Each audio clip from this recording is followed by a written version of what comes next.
Assalamu alaikum, everyone. Thank you very much for pointing out some of the things that we can correct in our quiz. When you want to actually correct a question in your quiz, there are very few things you can do to do that. So what I'm going to do is show you how to correct a question or add a question, because sometimes you might also want to add a question to a quiz that's already ready. What you do is you go to the section where your quiz is, and there's an arrow there that you want to click.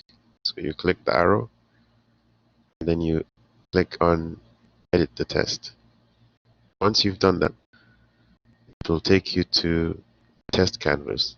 In this case, we want to look at question 16. So we will scroll down to the question that we want to correct, and then correct the question item there. So this is question 16. There's an is here.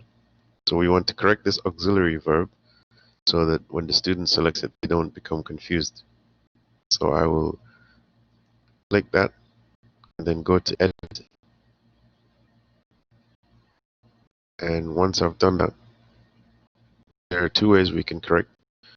Looking at the answers, it's clear that the author of this test wants to make sure that students know how to form the present continuous tense with the auxiliary verb.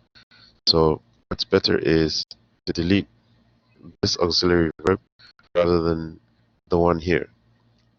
So after I've deleted that, all I'm going to do now is submit, and it's really that simple when you want to edit your tests.